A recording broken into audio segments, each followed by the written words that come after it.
اعوذ باللہ من الشیطان الرجیم بسم اللہ الرحمن الرحیم الذین استجابوا للہ والرسول من بعد ما اصابهم القرح للذین احسنوا منہم واتقوا اجر عظیم۔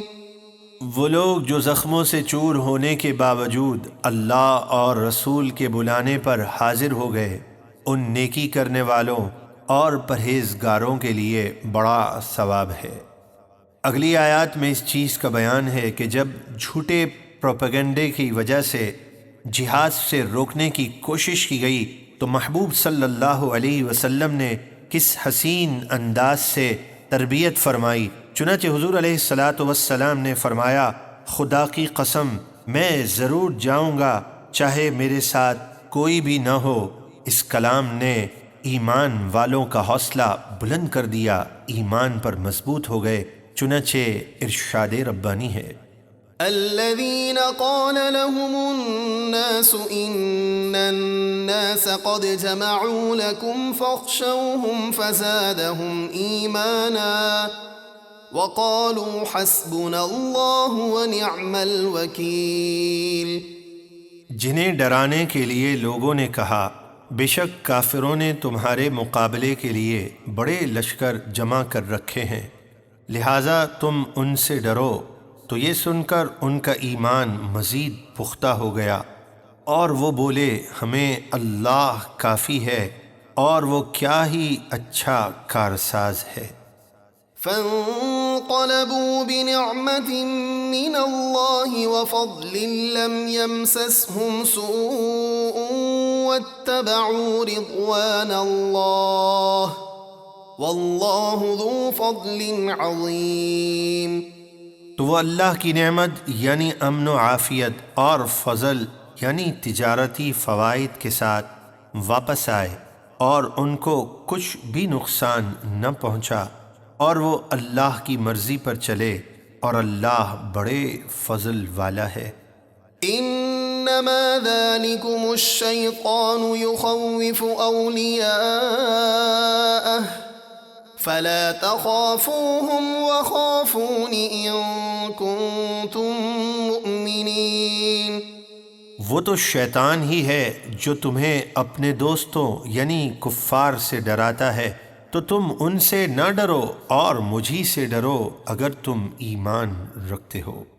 ولا يحزنك الذين يسارعون في الكفر إنهم لن يضروا الله شيئا يريد الله ألا يجعل لهم حظا في الآخرة ولهم عذاب عظيم۔ اور اے محبوب، آپ ان لوگوں کا کچھ غم نہ کریں جو کفر میں دوڑتے ہیں، یعنی اسلام اور آپ کے خلاف سازشیں کرتے ہیں۔ بے شک وہ اللہ کو کچھ بھی نقصان نہیں پہنچا سکتے۔ اللہ چاہتا ہے کہ آخرت یعنی جنت میں ان کا کوئی حصہ نہ رکھے، اور ان کے لیے بڑا عذاب ہے۔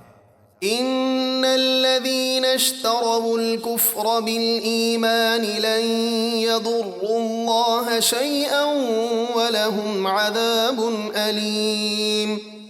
بے شک جن لوگوں نے ایمان کے بدلے کفر خریدا وہ اللہ کو کچھ بھی نقصان نہیں پہنچا سکیں گے، اور ان کے لیے دردناک عذاب ہے۔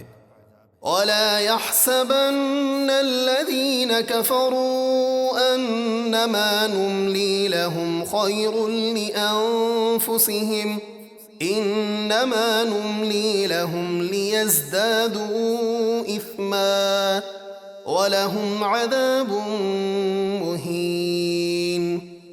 اور کافر ہرگز اس گمان میں نہ رہیں کہ ہم انہیں جو ڈھیل دے رہے ہیں وہ ان کے لیے بہتر ہے، ہم تو انہیں صرف اس لیے ڈھیل دے رہے ہیں کہ وہ گناہ میں اور بڑھ جائیں، اور ان کے لیے ذلت کا عذاب ہے۔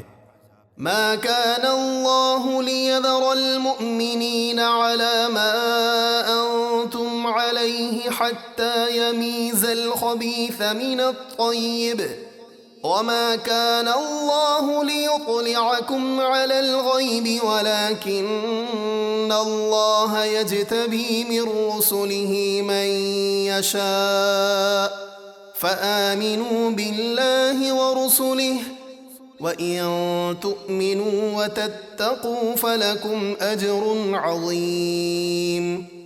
اللہ ایمان والوں کو اسی حال پر نہیں چھوڑے گا جس پر تم ابھی ہو، یعنی مسلمانوں پر منافقوں کا نفاق چھپا نہ رہے گا یہاں تک کہ اللہ ناپاک کو پاک سے جدا کر دے گا، یعنی منافق کو مومن سے الگ کر دے گا۔